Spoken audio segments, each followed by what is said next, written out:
Welcome back. Summer is coming fast, and that means spending a lot more time outdoors. That sun exposure, though, damages your skin, even to the point of causing skin cancer. That's our topic today with Dr. Stacy Chronister, an internal medicine specialist with OSU Medicine. Good morning. Good morning. It seemed like the perfect time as we gear up for the summer. A lot of people are going to be spending. How serious can this be? Melanoma can be very serious, and that's the one that we really worry about. There's a lot of different types of skin cancers, but melanoma is the deadliest one that we can certainly prevent as much as possible with skin protection. We've got a full screen we want to show. This is the deadliest form of skin cancer, but what are some of the other things that we need to know about melanoma? So our biggest risk factor for melanoma is if you've had a family history of melanoma. So that is that person that you know you really need to be on high alert for this. Okay. If you have had a history of severe sunburns, particularly when you were a child, and when I talk about severe sunburns, I mean the ones that blister, and I think a lot of us unfortunately suffered those when we were younger, so that puts us at higher risk for those. Exactly. And it's important to remember that melanoma can happen anywhere on the body, not just where sun exposes you. So in between the toes, in between the legs, in the hair, in the nail beds, behind the eyes. So it's really important that if you have a history of melanoma, that you have every person who touches your body, whether it be a provider or maybe even your nail technician or your hairstylist, looking for those lesions as much as possible. And it's also a good idea to go in annually to see a doctor? Absolutely. That is part of that. If you are at any risk and if you know that you have some skin lesions, then come in at least once a year for a full skin check.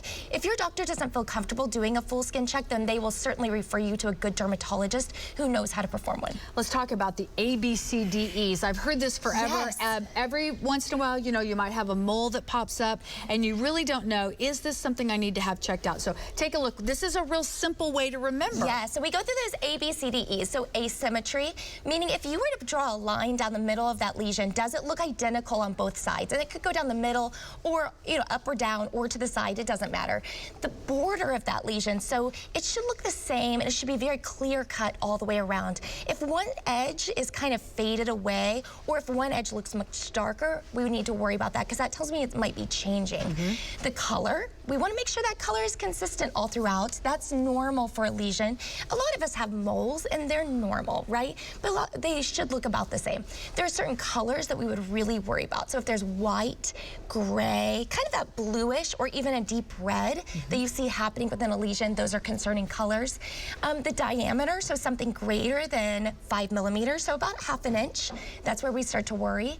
And I say evolution for the E, that means it looks like it's changing. So this looks different than it looked before. So is it growing? Is it actually getting smaller? Or is it brand new? That's that lesion that's evolving. We've got some samples, and I think what it's interesting is there's no two lesions that look alike. No. So as we just kind of go through this, this looks like just a brown, then there's one that's red, then there's one, like you mentioned, kind of a lighter in color, the different shapes, the different borders. So you can absolutely see, especially on this one here, that that border is changing. On this one here, if I were to draw a line down that, it is not identical on both sides.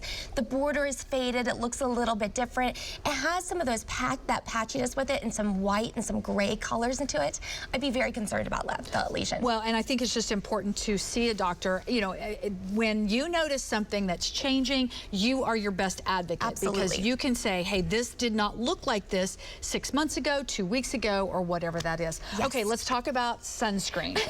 This woman loves sunscreen, and I totally understand, but explain why. Okay, so I'm kind of a nerd when it comes to sunscreen, just because I love science. And I think that sunscreen is one of the coolest inventions that we have of the modern era. So the idea of it is actually, it's not just a barrier that hides the sun from the skin. It's actually chemicals that absorb the UV light, disperse it, and essentially turn it into a different form of energy, and it's a very minimal heat. Isn't that so cool? That is cool. That is so neat. I hope everyone is as fascinated now about sunscreen as I am, but it's important to remember that they're not all created equal, right? So we have to measure how strong that sunscreen is. So SPF is that sun protection factor. Something that is low SPF is probably doing nothing but keeping you from having a severe sunburn, but probably not protecting you from those severe UV rays. We want something that's broad spectrum and at least greater than a 30 SPF. Okay, so the one that I have that's 4 probably needs to go away. Real quick though, just remember, when you put it on is critical. Ooh, yes. And then you jump in the water, don't do that. Don't do it right away. Please wait at least 5 minutes. But if you could give it 15, 20 minutes to really absorb and work, that'd be great. That way it doesn't just go off into your pool and clog everything up.